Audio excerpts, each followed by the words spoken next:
नमस्कार बच्चों, जय श्री राम। आज हम लोग अकाउंट पार्ट 2 का सेकंड चैप्टर घिसाई का हिसाब सीखेंगे। ठीक है, तो घिसाई घिसाई अर्थात क्या? घिसाई अर्थात संपत्ति की कीमत में किसी भी कारण से होने वाली कमी।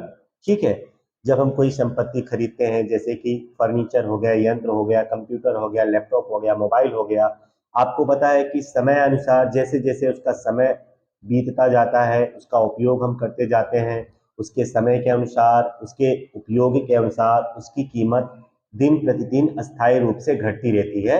उस संपत्ति की कीमत में जो कमी की रकम होती है उसी को ही क्या कहते हैं? घिसाई। तो संपत्ति की कीमत में किसी भी कारण से क्रमशः और अस्थायी रूप से कमी हो तो उसे क्या कहते हैं? घिसाई। ठीक है बच्चों, तो सबसे पहले घिसाई का अर्थ आप लोग लिख लीजिए। चलिए बच्चों, तो अब सीखते हैं घिसाई की पद्धतियां। घिसाई की कीमत किस तरह से निश्चित की जाती है? किसी भी संपत्ति की जो घिसाई होती है, जो कमी होती है, उसे ज्ञात करने की टोटल 10 पद्धतियां हमारे बुक में दी गई हैं, लेकिन 11th के कोर्स में हमको सिर्फ पहले 2 ही पद्धति सीखनी है। पहली पद्धति है समान हफ्ता या सीधी रेखा की पद्धति, और दूसरी पद्धति है घटती शेष पद्धति।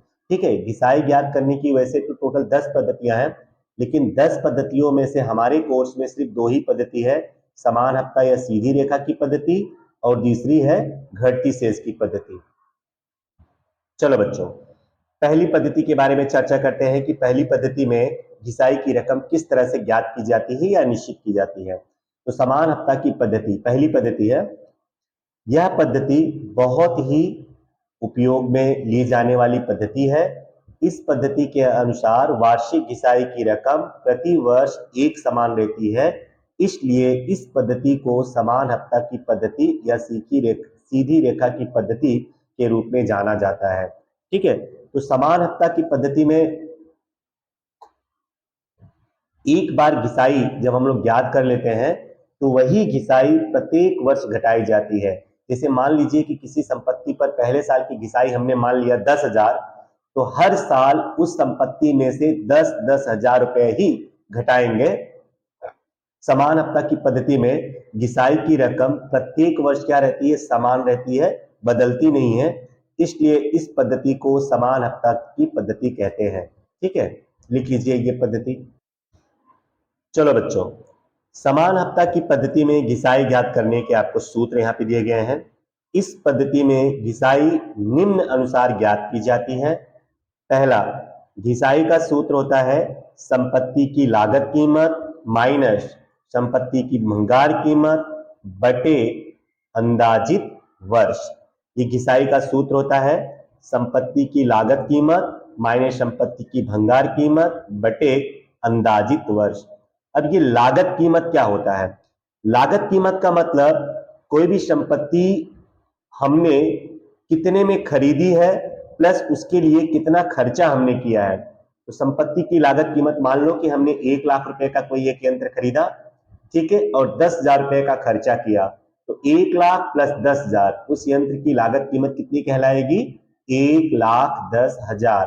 अब भंगार कीमत क्या होता है कि मान लीजिए कि ये यंत्र 10 साल चलने वाला है। हम ऐसा मान के चलते हैं कि हमने जो यंत्र खरीदा है या जो संपत्ति खरीदी है 10 साल चलने वाली है, और उसके बाद वो क्या हो जाएगी? खत्म हो जाएगी और वो उपयोग में लेने योग्य नहीं होगी।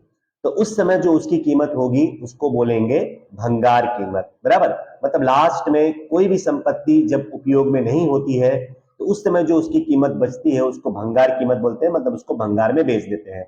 ये अंदाजित वर्ष क्या होता है? अंदाजित वर्ष मतलब कि हम कितने साल उस संपत्ति को चला सकते हैं, बराबर, उसे बोलते हैं अंदाजित वर्ष। मान लो कि कोई संपत्ति है जो 5 साल चलेगी, ऐसा मान के चलते हैं, उसका अंदाजित वर्ष 5 साल होगा। और कोई संपत्ति ऐसी हम मान के चलते कि वो 10 साल चलने वाली है, तो उसको बोलते हैं अंदाजित वर्ष। ठीक है, अब शॉर्टकट में अगर घिसाई का सूत्र लिखो तो D बराबर होता है C minus S upon N. D का मतलब होता है घिसाई, C मतलब कोस्ट, कोस्ट प्राइस मतलब लागत कीमत, एस मतलब स्क्रैप वैल्यू भंगार कीमत, और एन मतलब अंदाजित वर्ष। ठीक है, नंबर ऑफ एस्टिमेटेड ईयर। तो इस तरह से चाहे आप ये बड़ा वाला सूत्र बड़ा लिखो, चाहे ये शॉर्टकट में लिख दोगे आप तो भी चलेगा। ठीक है, तो घिसाई ज्ञात करने का ये पहला सूत्र है। अब ये सूत्र कब उपयोग में लिया जाएगा? जब जब प्रश्न में अंदाजित वर्ष दिया हो, तब घिसाई ज्ञात करने के लिए उपर्युक्त सूत्र का उपयोग किया जाता है। अगर क्वेश्चन में आपको अंदाजित वर्ष अर्थात यन अंदाजित वर्ष दिया गया होगा, तब ख्याति ज्ञात करने के लिए इस सूत्र का उपयोग करेंगे। बराबर, ये भी लिख लीजिए आप। चलो बच्चों, अब घिसाई ज्ञात करने का दूसरा सूत्र है D into C, D equal to C into R upon 100। अब ये D मतलब यहाँ पे लागत कीमत होगा, जो पहले मैंने बता दिया।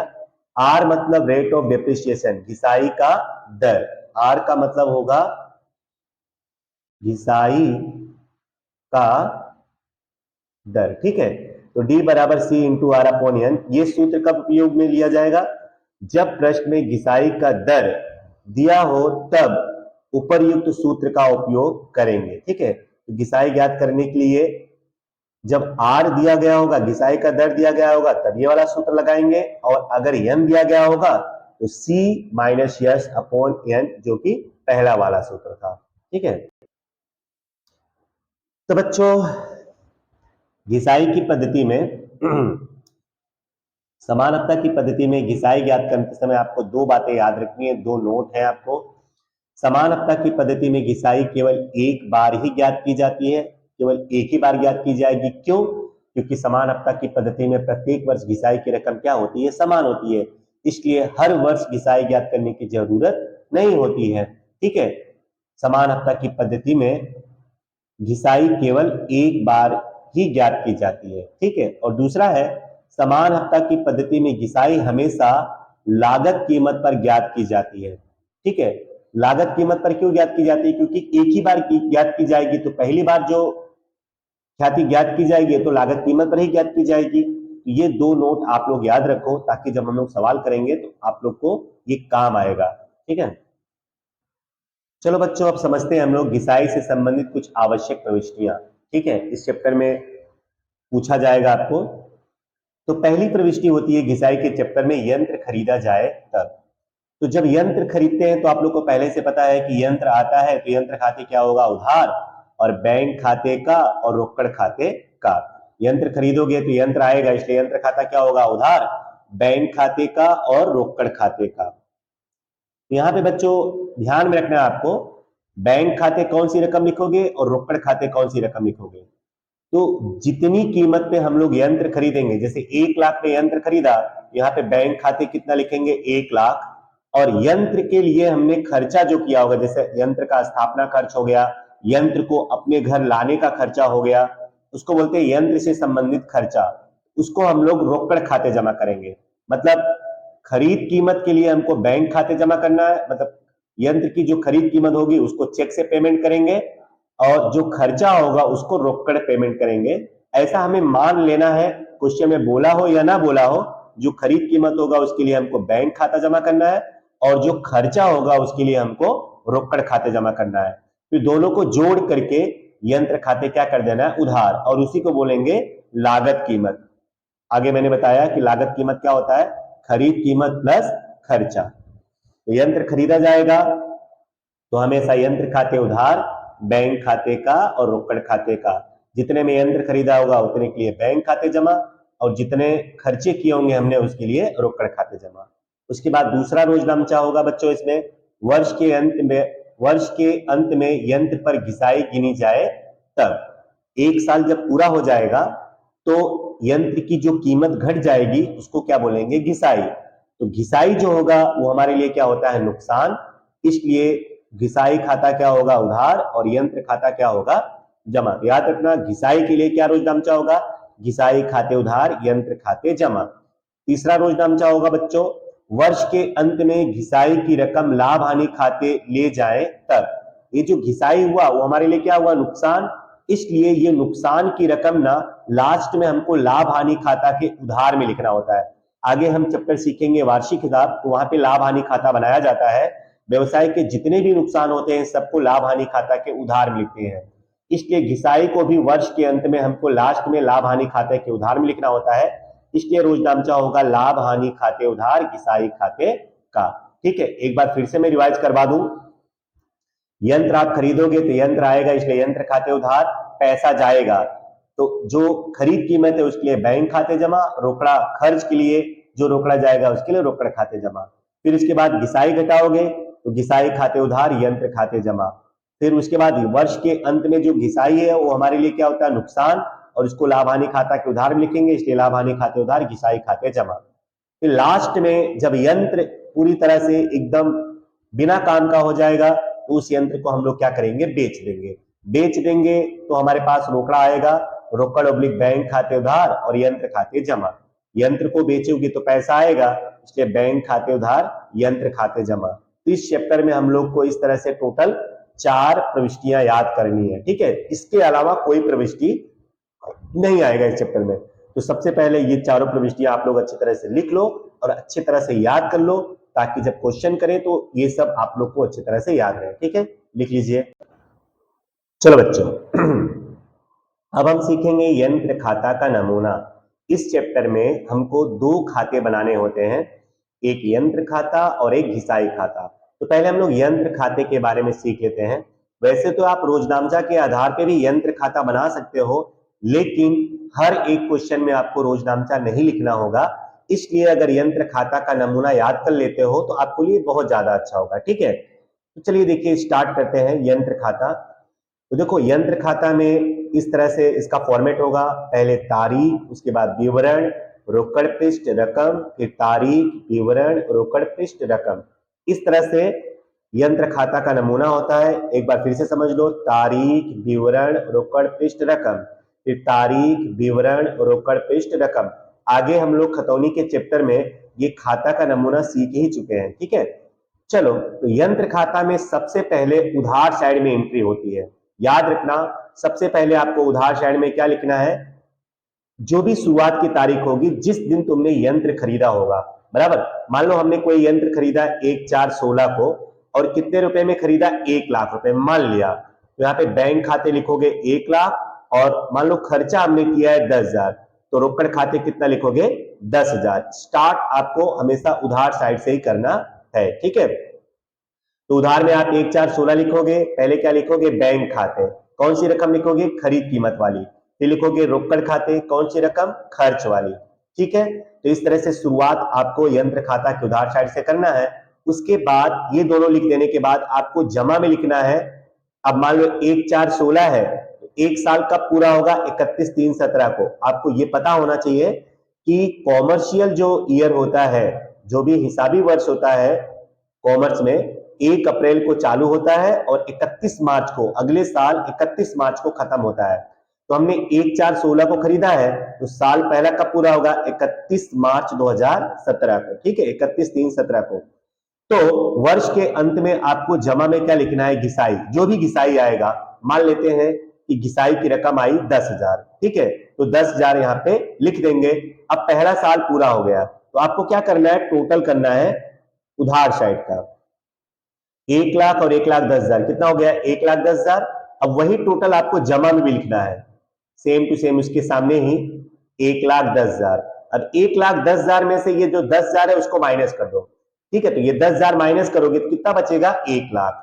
मतलब वर्ष के अंत में जो फर्नीचर पहले 1,10,000 का था यंत्र, अब वो कितने का हो गया, 1 लाख रुपए का हो गया। तो वर्ष, पहले वर्ष के अंत में जो 1 लाख रुपया है, वही अगले वर्ष क्या हो जाएगा, ये अंतिम वर्ष यहाँ पे क्या हो जाएगा, शुरुआत का वर्ष। जो भी अंत में बचेगा उसको लिखेंगे शेष आगे ले गए, 31/3/17 शेष आगे ले गए। फिर वही रकम आपको नीचे लिखना है, ये टोटल के नीचे, ये जो टोटल तुमने किया है उसके नीचे। फिर अब साल क्या आ जाएगा शुरुआत का, 1/4/17, 31/3/17 के बाद क्या आएगा, 1/4/17। अब जो लास्ट में था शेष आगे ले गए, वही आपको यहां लिखना है शेष आगे लाए। ठीक है, 1 लाख। अब फिर से दूसरा साल पूरा होगा 31/3/18 को। 1/4/17 ये शुरुआत का तारीख है, 31/3/18 ये अंत की तारीख होगी। तो यहाँ पे फिर से लिखेंगे घिसाई। ठीक है, कितना, 10,000। फिर इसके बाद टोटल करो, तो यहाँ पे टोटल तो 1 ही लाख आएगा उधार में, वही आप जमा में भी लिख दो 1 लाख। अब 1 लाख में से फिर से ये 10,000 माइनस कर दो, कितना बचेगा? 90,000। तो फिर से लिख दो इसको, शेष आगे ले गए 31, 3, 17, 18। फिर वही शेष नीचे आप लिखो, अगले साल आ जाएगा वो 1, 4, 18, शेष आगे लाए 90,000। फिर से 1 साल बाद 1, 4, 18 है तो 31, 3, 19 आएगा। यहाँ पे फिर से घिसाई लिखेंगे 10,000। अच्छा देखो, अब घिसाई में हर साल 10,000 क्यों लिख रहा हूं? क्योंकि हम लोग समान हफ्ता की पद्धति से घिसाई मान करके चल रहे हैं, ठीक है। तो चलो फिर से टोटल करो, यहाँ पे कितना आया? 90,000। यहाँ पे भी लिख दो 90,000। अब 90,000 में से 10,000 घटाओगे तो कितना बचेगा? 80,000। तो फिर से लिख दो, शेष आगे ले गए, फिर वही टोटल लाओ, तीसरे साल में 1, 4, 19, शेष आगे लाए चौथे साल में 80,000। ठीक है, तो इसी तरह से सिलसिला यंत्र खाता का चलता रहता है। हमको जितने साल के लिए यंत्र खाता बनाने के लिए बोलेगा उतने साल तक हमको आगे बढ़ाते हुए जाना है।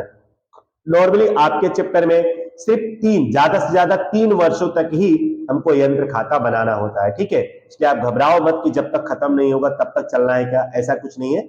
शुरुआत के 3 साल ज्यादा से ज्यादा हमको यंत्र का खाता बनाना होगा, ठीक है। तो आप ये नमूना अच्छी तरह से लिख लीजिए। फिर से एक बात बता दूं, आपको स्टार्ट करना है उधार के साइड से। आपने जो खरीदा है जितने में वही रकम आपको यहाँ पे लिखनी है, फिर जमा में घिसाई घटा करके जो भी रकम बचेगा उसको अगले साल लेकर जाना है, हर साल वही करना है, ठीक है। तो इस तरह से यंत्र खाता का नमूना है, आप लिख लीजिए अच्छे से। चलो बच्चों, दूसरा है यंत्र खाता, घिसाई खाता। घिसाई खाता भी इस क्वेश्चन में हमको बनाने के लिए आएगा। तो घिसाई खाता का नमूना बहुत ही सिंपल है। खाता तो वैसे ही है, फॉर्मेट वही रहेगा, तारीख, विवरण, रोकड़ पृष्ठ रकम, तारीख, विवरण, रोकड़ पृष्ठ रकम, ठीक है। इस तरह से घिसाई खाता का नमूना होगा। अब आपको उधार साइड में सिर्फ क्या लिखना है? पहले वर्ष की घिसाई जितनी आई थी 31, 3, 17 यंत्र खाते 10,000 और जमा में 31, 3, 17 लाभ हानि खाते 10,000, और दोनों तरफ का टोटल हमेशा क्या आएगा? बराबर ही आएगा। फिर दूसरे साल 31, 3, 18 उधार में यंत्र खाता, फिर जमा में 31, 3, 18 जमा में लाभ हानि, फिर टोटल करोगे तो दोनों तरफ का टोटल 10,000 10,000 ही आएगा। इस तरह से तीसरे साल भी यहाँ पे यंत्र खाता 10,000 और जमा में लाभ हानि खाता 10,000, और टोटल करोगे तो 10,000 10,000 ही आएगा। मतलब आप जब घिसाई खाता बनाओगे तो इतना याद रखो, उधार में आपको लाभ हानि खाता लिखना है और जमा में उधार में आपको यंत्र खाता लिखना है और जमा में लाभ हानि, बस उसके बाद टोटल कर देना है। उधार में यंत्र, जमा में लाभ हानि, उधार में यंत्र, जमा में लाभ हानि, ठीक है। इस तरह से हमको इस चैप्टर में यंत्र खाता और घिसाई खाता बनाने का सवाल आएगा और हमको इसी फॉर्मेट में ये दोनों खाते बनाने होंगे, ठीक है। तो ये घिसाई का नमूना भी आप लोग लिख लो। एक बार मैं थोड़ा सा आपको ये बता दूं कि ये जो हमने किया, ये तो चलो मैंने नमूना आप लोग को बता दिया, लेकिन आप रोजनामचा के आधार पर अगर इसको करोगे ना तो यही आएगा। जैसे आप यंत्र खरीदते हो तो यंत्र खाता क्या होता है? उधार, बैंक खाते का और रोकड़ खाते का। तो यंत्र के उधार में आओगे तो क्या लिखोगे? बैंक खाते और रोकड़ खाते, वही खतौनी करोगे ना। फिर उसके बाद वर्ष के अंत में घिसाई घटाओगे, घिसाई घटाते हो तो क्या रोजनामचा होता है? घिसाई खाते उधार, यंत्र खाते जमा। तो देखो यहाँ पे यंत्र के जमा में हमने क्या लिखा है? घिसाई लिखा है, वही चीज हमको लिखनी है, बराबर। तो अगर आप फॉर्मेट याद रखो तो आपको रोजनामचा याद करके लिखने की जरूरत नहीं है, बाकी खतौनी के हिसाब से भी वही सब होता है, ठीक है। अब चाहे तो आप घिसाई का देख लो। घिसाई, जब घिसाई गिनते हो तो क्या रोजनामचा होता है? घिसाई खाते उधार, यंत्र खाते जमा। तो घिसाई के उधार में क्या लिखोगे? यंत्र खाता। फिर वर्ष के अंत में जब घिसाई को लाभ हानि खाता में लेकर जाते हो तो लाभ हानि खाता क्या करते हो? उधार, और घिसाई खाता क्या करते हो? जमा। तो देखो घिसाई के जमा में आया है ना लाभ हानि खाता, तो हम लोग जो कर रहे हैं वो खतौनी के आधार पर ही कर रहे हैं। बट ये तो मैंने आपको फॉर्मेट बता दिया कि मान लो अगर आपको रोजनामचा नहीं याद है या आप रोजनामचा के आधार पर नहीं लिखना चाहते हो तो आप डायरेक्ट फॉर्मेट के आधार पर भी कर सकते हो, ठीक है। चलो अब हम लोग क्वेश्चन की तरफ आगे बढ़ते हैं। चलो बच्चों, पहला क्वेश्चन पेज नंबर 66 पे है, 5वें में पहला क्वेश्चन।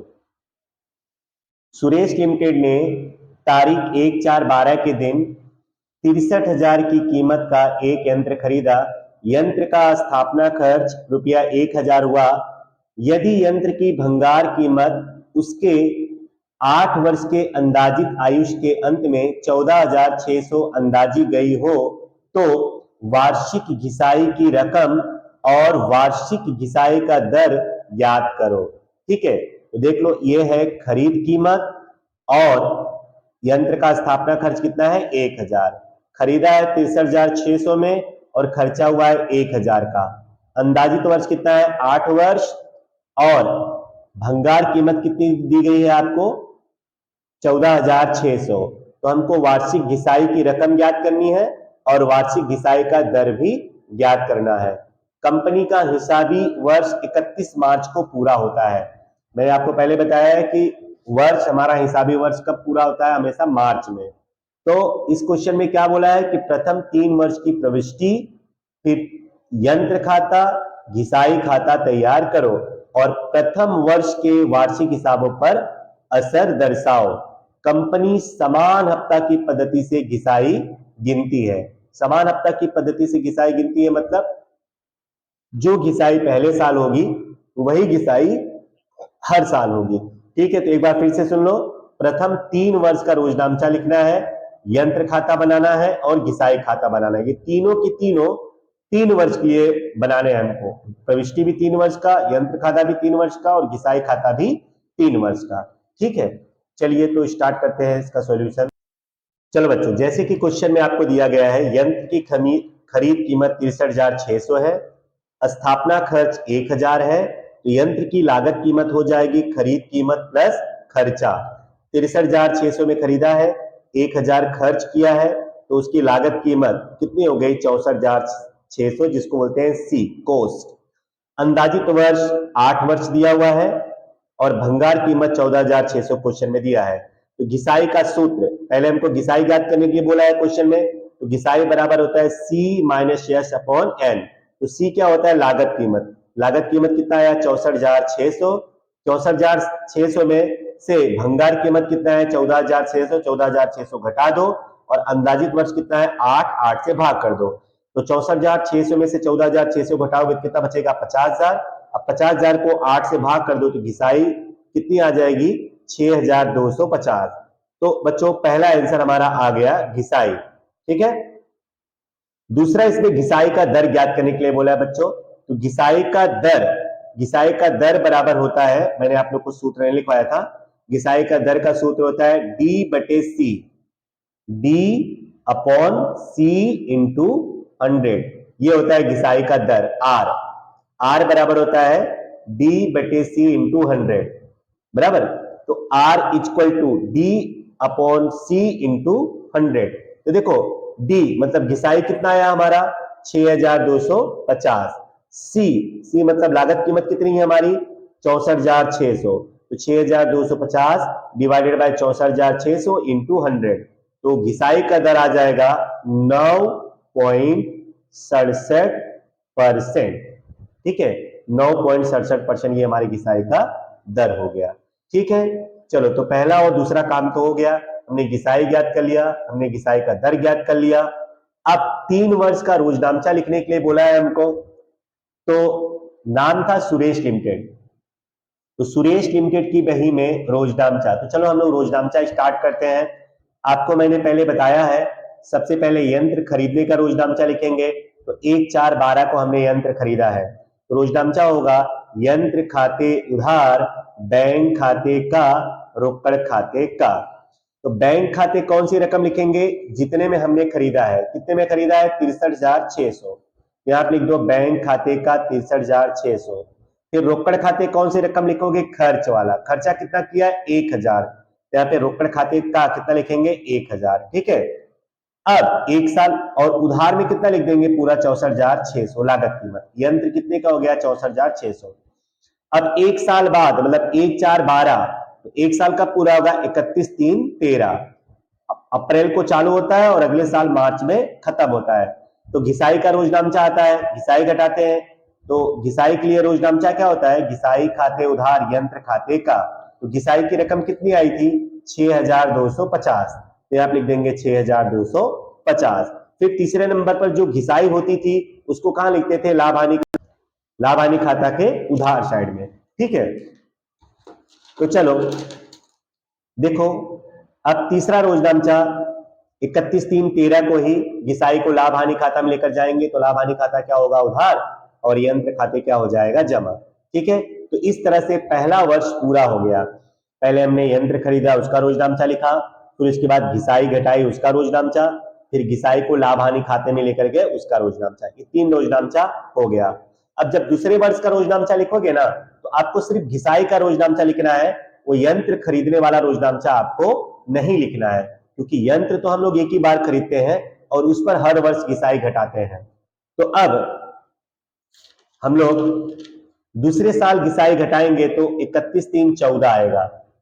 31/3/14 घिसाई खाते उधार यंत्र खाते का रकम वही रहेगा 6250, क्योंकि समान हफ्ता की पद्धति है। फिर उस घिसाई को लाभ हानि खाते में लेकर जाएंगे तो फिर से लाभ हानि खाते उधार घिसाई खाते का 6250। ठीक है, फिर तीसरे साल भी वही होगा। अब आ जाएगा 31/3/15 घिसाई खाते उधार यंत्र खाते का, फिर उस घिसाई को कहां लेकर जाएंगे, लाभ हानि खाता में, तो लाभ हानि खाते उधार घिसाई खाते जमा 6250 6250। ठीक है, तो आपने देखा कि पहले साल 3 प्रविष्टियां हुई।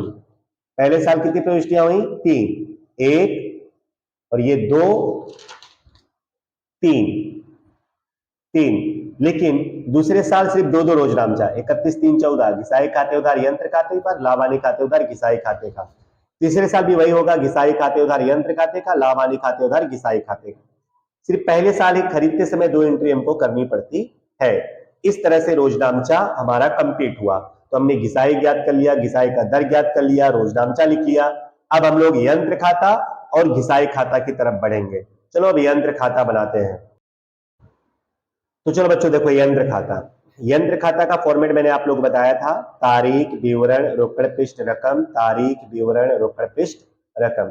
तो देखो उधार साइड मैंने बोला था आपको चालू करना, उधार साइड से किस तारीख को हमने यंत्र खरीदा था, 1/4/12 को। बैंक खाते कौन सी रकम लिखेंगे, लागत सी, और यहाँ रोकड़ खाते कौन सा रकम लिखेंगे, खर्च वाला, और यहाँ पे खरीदी वाला। तो हमने यंत्र खरीदा था 63,600 में और खर्चा किया था 1,000। ठीक है, फिर उसके बाद जमा साइड में 31/3/13 1/4/12 को शुरुआत की तारीख है तो 31/3/13 ये अंत की तारीख होगी। घिसाई खाता 6250, घिसाई आई थी 6250।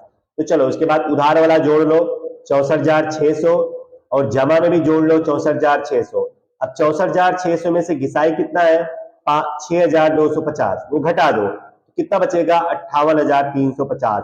तो पहले साल के अंत में अब यंत्र की कीमत कितनी हो गई, 58,350।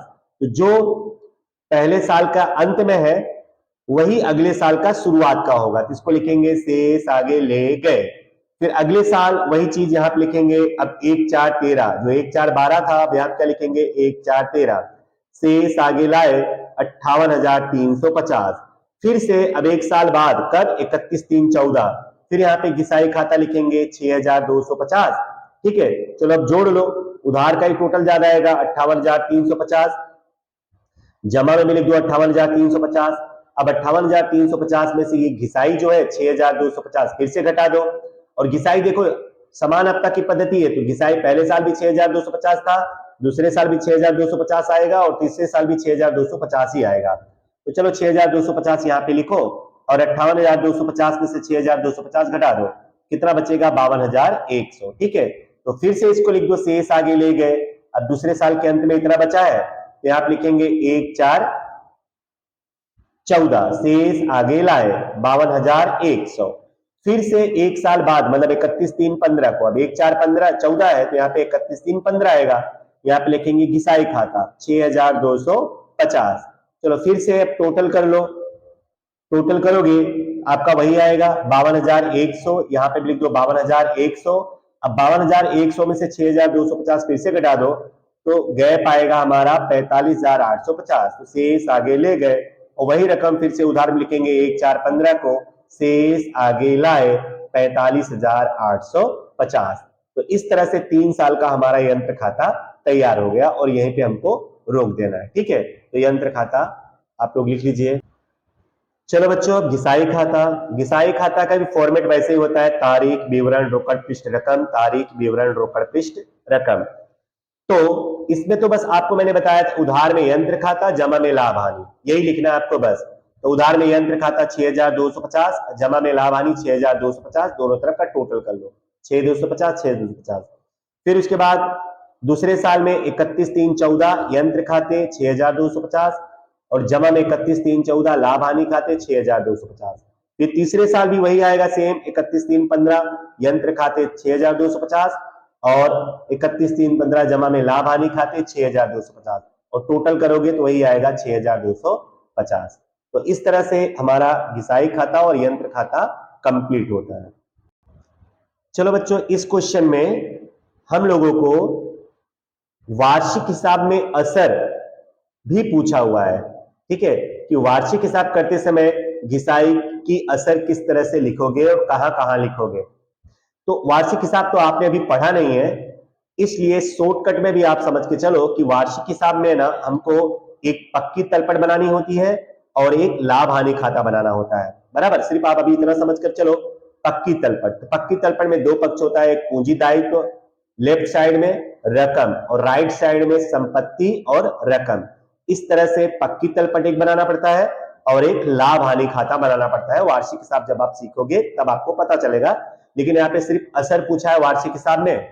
तो संपत्ति की तरफ आपको लिख देना है, संपत्ति में यंत्र संपत्ति होती है, इसलिए संपत्ति की तरफ लिख देंगे 64,600 जितने में हमने खरीदा था, लागत कीमत जो है हमारा, और उसमें से घिसाई घटा दो 6,250। तो एक साल के अंत में हमारी संपत्ति कितनी हो गई 58,350। फिर इसके बाद ये जो घिसाई आपने घटाया है वो घिसाई हमारे लिए क्या है, नुकसान। तो लाभ हानि खाता के उधार में उसको लिख देंगे घिसाई खाते 6,250। बस इतनी एंट्री होती है। ठीक है, तो अगर वार्षिक हिसाब पे असर आपको पूछेगा, वैसे तो कभी कभार ही पूछता है, तो अगर आपको पूछेगा तो आपको पक्की तलपट बना लेना है और संपत्ति पक्ष में यंत्र लिखना है और उसमें से घिसाई घटा देनी है, जो आएगा वो रकम तुमको यहाँ रकम वाले कॉलम में लिख देना है। फिर इसके बाद जो घिसाई होगी उसको लाभ हानि खाता के उधार में लिख देना है। ठीक है, तो इस तरह से वार्षिक हिसाब पे असर आप लिख लीजिए। तो इसी के साथ बच्चों हमारा ये क्वेश्चन पूरा होता है पहला। आप सोच रहे होगे कि सर इतना बड़ा क्वेश्चन हमने किया है, तो इतना बड़ा क्वेश्चन नहीं आएगा आपको, अभी आगे क्वेश्चन, पहला क्वेश्चन था इसलिए बड़ा सारे पॉइंट्स इसमें कवर करवा लिया उसने। अब हम क्वेश्चन करेंगे तो उसमें या तो आपको रोजनामचा लिखने के लिए बोलेगा, या तो यंत्र खाता, या तो घिसाई खाता, इन्हीं में से कोई एक दो चीज ही पूछेगा, पूरा का पूरा नहीं पूछेगा। इसलिए घबराने वाली कोई बात नहीं है, ये पहला क्वेश्चन था इसलिए सारी चीज इंट्रोडक्शन के रूप में आपको करवा दिया गया है।